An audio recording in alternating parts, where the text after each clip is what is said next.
Hai iblis, gimana? Masih sibuk godain manusia biar tersesat? Masih lah, karena itu tugas gua. Sampai hari kiamat gua akan tetap menggoda manusia hingga tujuan gua tercapai. Mengajak sebanyak mungkin manusia ke neraka. Ya, gua tahu itu. Tugas itu juga lo sendiri yang mau kan? Karena lo nggak mau nurutin perintah Allah untuk hormat kepada Adam. Kenapa lo lakuin waktu itu? Ya, karena memang gua merasa lebih baik daripada Adam. Sampai kapanpun gua nggak rela Adam diistimewakan. Sebenarnya Allah mau ngasih ampunan lo ke lo melalui perantara doa Nabi Musa waktu itu kan. Dan itu lo yang minta lo. Lo minta tolong Nabi Musa untuk doain lo kan. Tapi kenapa lo lagi-lagi nggak mau nurutin perintah atau syarat yang diberikan Allah kepada lo? Lo pikir aja syarat atau perintahnya gua disuruh sujud di makamnya Nabi Adam. Jelas gua nolak lah. Dengerin nih, waktu Nabi Adam hidup aja gua nggak mau sujud. Apalagi ketika dia udah meninggal. Jelas gua nolak persyaratan atau perintah itu. Tapi kan itu perintah Allah. Gak ada urusan, pokoknya gue lebih mulia dari Nabi Adam dan manusia. Ya, terserah lo deh. Susah juga ya nasihatin makhluk sombong kayak lo, iblis. Udahlah, jangan banyak basa-basi. Lo tahu kan, gue iblis adalah musuh yang nyata buat lu, buat seluruh manusia. Jadi intinya, lo mau apa dari gue di podcast gak jelas ini? Oke. Gue to the point deh. Gue mau denger cerita lo yang datang ke rumah Rasulullah secara terpaksa. Gue tahu lo tuh makhluk pendusta, tapi waktu lo datang ke rumah Rasulullah, lo jawab semua pertanyaan Rasulullah dengan jujur. Karena kalau waktu itu lo jawab pertanyaan Rasulullah dengan berbohong, satu saja, maka Allah akan jadikan lo debu yang ditiup angin. Ya kan? Dan kalau itu terjadi, cita-cita lo yang ingin mengajak manusia ke neraka akan sia-sia. Ingat, gue tahu ceritanya, dan jika lo jawab bohong di podcast gue ini, gue yang bakal lurusin. Lo udah tahu ceritanya, kenapa nggak cerita langsung aja di podcast gak jelas ini? Ya kalau gue doang yang cerita yang gak seru, makanya gue tambahin karakter lo di sini, di podcast ini, biar seru. Oke lah, lo denger baik-baik ini ya, karena gue nggak bakal ulang ceritanya. Waktu itu gue terpaksa datang ke rumah Rasulullah, dan itu bukan kehendak gue. Seorang malaikat utusan Allah datang ke gue dan berkata, beritahu Muhammad tentang caramu menggoda manusia. Jawablah dengan jujur semua pertanyaannya. Andai kau berdusta satu kali saja, maka Allah akan jadikan dirimu debu yang ditiup angin. Terpaksa deh gue jawab jujur semua pertanyaan Nabi Muhammad. Jadi intinya gini, manusia yang paling gue benci adalah Nabi Muhammad dan orang sepertinya. Bisa dikatakan gue benci orang-orang soleh dan orang-orang yang bertakwa kepada Allah. Gue sangat benci orang alim, orang yang selalu bersuci, orang yang fakir, yang sabar, dan tidak pernah mengeluhkan kesulitannya kepada orang lain. Gue sangat benci. Jika ia tidak mengeluhkan kesulitannya kepada orang lain selama 3 hari, Allah akan memberi pahala orang-orang yang sabar. Gue juga paling benci orang kaya yang bersyukur. Caranya bersyukur, dia mengambil kekayaannya dari tempatnya dan mengeluarkannya juga di tempatnya. Gua juga nggak suka sama sahabat Nabi Abu Bakar Siddiq. Ia tidak pernah menurutiku di masa jahiliyah, apalagi dalam Islam.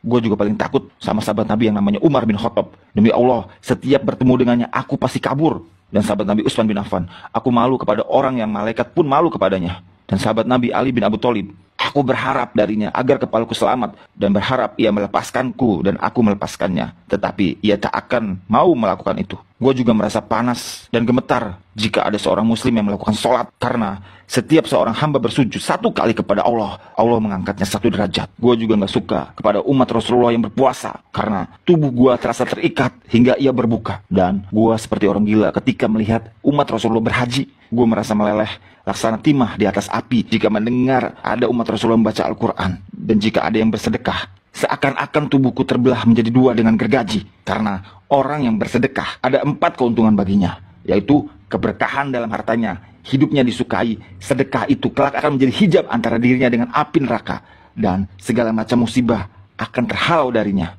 Suara kuda perang di jalan Allah itu mematahkan pinggang-pinggang gua. Taubat orang yang bertobat melelahkan tubuh gua. Istighfar di waktu siang dan malam itu membakar hati gua. Muka gua seakan-akan tercoreng ketika ada orang yang sedekah diam-diam. Mataku tertusuk ketika ada orang yang sholat fajar. Kepala gua seakan-akan dipukul ketika ada orang-orang yang sholat berjamaah. Gua sangat terganggu ketika ada orang-orang datang di majelis para ulama. Oh gitu, kasian juga lo ya. Rese lo. Oh ya, lo makan gak sih? Gua juga makan. Gimana cara makan lo? Dengan tangan kiri dan jari gua. Lalu apa lagi? Apalagi maksudnya?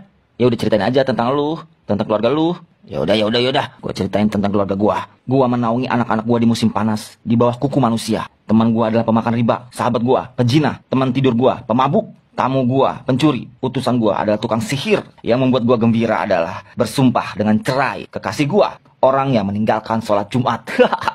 Manusia yang membahagiakan gua adalah orang-orang yang meninggalkan sholat dengan sengaja. Segala puji bagi Allah yang telah membahagiakan umat Rasulullah dan yang telah menyengsarakanmu. Enggak. No. Nggak akan ada kebahagiaan selama gua hidup hingga hari akhir. Bagaimana mungkin lo bilang bisa berbahagia sementara gua bisa masuk ke dalam aliran darah mereka dan mereka tak bisa melihatku? Demi yang menciptakan gua dan menyesatkan mereka semua, baik yang bodoh atau yang pintar, yang bisa membaca dan tidak bisa membaca, yang durjana dan yang soleh, kecuali hamba Allah yang ikhlas. Siapa orang yang ikhlas menurut lo?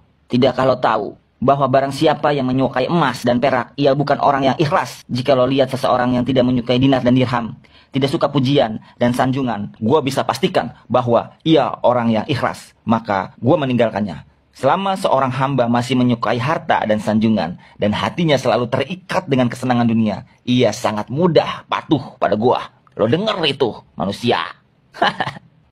Lo tahu nggak bahwa gua mempunyai 70.000 anak dan setiap anak memiliki 70.000 setan. Sebagian ada yang aku tugaskan untuk mengganggu ulama, sebagian untuk mengganggu anak-anak muda, sebagian untuk mengganggu orang-orang tua, sebagian untuk mengganggu wanita-wanita tua, sebagian anak-anakku juga aku tugaskan kepada para jahid. Gua punya anak yang suka mengencingi telinga manusia sehingga ia tidur pada sholat berjamaah. Tanpanya, manusia tidak akan mengantuk pada waktu sholat berjamaah. Gua punya anak yang suka menaburkan sesuatu di mata orang yang sedang mendengarkan ceramah ulama hingga mereka tertidur dan pahalanya terhapus. Gua punya anak yang senang berada di lidah manusia. Jika seseorang melakukan kebajikan lalu ia beberkan kepada manusia, maka 99% pahalanya akan terhapus. Pada setiap wanita yang berjalan, anak-anak gua dan setan duduk di pinggul dan pahanya lalu menghiasinya agar setiap orang memandangnya. Setan juga akan berkata, "Keluarkan tanganmu." Lalu ia mengeluarkan tangannya, lalu setan pun menghiasi kukunya. Mereka, anak-anak gua, selalu menyusup dan berubah dari satu kondisi ke kondisi lainnya, dari satu pintu ke pintu yang lainnya, untuk menggoda manusia hingga mereka terhempas dari keikhlasan mereka. Akhirnya, mereka menyembah Allah tanpa ikhlas, namun mereka tidak merasa itu. Lo tahu nggak bahwa ada rohib yang telah beribadat kepada Allah selama 70 tahun, setiap orang sakit yang didoakan olehnya sembuh seketika. Gua terus menggodanya hingga ia berzina dan membunuh dan kufur. Lo tahu nggak, dusta berasal dari diriku. Gualah makhluk pertama yang berdusta. Pendusta adalah sahabatku. Barang siapa bersumpah dengan dusta, ia adalah kekasih gua. Gua bersumpah kepada Adam dan Hawa dengan nama Allah bahwa aku benar-benar menasihatinya. Sumpah dusta adalah kegemaranku. Gibah, gosip, adu domba adalah kesenangan gua. Kesaksian palsu adalah kegembiraan gua. Orang yang bersumpah untuk menceraikan istrinya, ia berada di pinggir dosa, walau hanya sekali, dan walaupun ia benar, sebab barang siapa yang membiasakan dengan kata-kata cerai, istrinya menjadi haram baginya. Kemudian ia akan beranak cucu hingga hari kiamat. Jadi semua anak-anaknya berasal zina dan ia masuk neraka hanya karena satu kalimat, cerai. Lo masih mungkin gak untuk bertobat dan kembali kepada Allah? Wahai manusia, ketentuan telah memutuskan dan kalam pun telah kering dengan apa yang telah terjadi seperti ini hingga hari kiamat. Maka Maha Suci Allah yang telah menjadikan Nabi Muhammad SAW sebagai tuan para nabi dan khotib para penduduk surga. Sementara Allah telah menjadikan gua sebagai tuan orang-orang celaka dan khotib para penduduk neraka. Gua adalah makhluk yang celaka, lagi terusir. Umat Rasulullah itu suka mengulur-mengulur waktu sholat. Setiap ia hendak berdiri untuk sholat, aku bisikan padanya, waktu masih lama. Lalu dia masih sibuk dan menundanya hingga ia melaksanakan sholat di luar waktu. Jika ia berhasil ngalahin gua biarin dia sholat. Namun, gue bisikin ke telinganya, lihat kiri, lihat kanan. Ia pun menoleh. Pada saat itu, gue usap tangan gue dan gue cium keningnya serta aku katakan, sholatmu tidak sah. Bukan kalau tahu, orang yang banyak menoleh dalam sholatnya akan dipukul? Jika ia sholat sendirian, gue suruh dia untuk bergegas. Ia pun sholat seperti ayam yang mematuk beras. Jika ia berhasil mengalahkan gue dan ia sholat berjamaah, gue ikat lehernya dengan tali hingga ia mengangkat kepalanya sebelum iman atau meletakkannya sebelum imam. Lo tahu bahwa kalau melakukan itu, maka batal sholatnya dan wajahnya akan diubah menjadi wajah keledai. Jika ia berhasil mengalahkan gua tiup hidungnya hingga ia menguap dalam sholat. Jika ia tidak menutup mulutnya ketika menguap, setan akan masuk ke dalam dirinya dan membuatnya menjadi bertambah serakah dan gila dunia. Dan ia pun semakin taat kepada gua. Lalu kebahagiaan apa untuk lo, manusia? Sedang gua memerintahkan orang miskin agar meninggalkan sholat, gua katakan padanya, kamu tidak wajib sholat. Sholat hanya untuk orang-orang yang berkecukupan dan sehat. Orang sakit dan miskin tidak.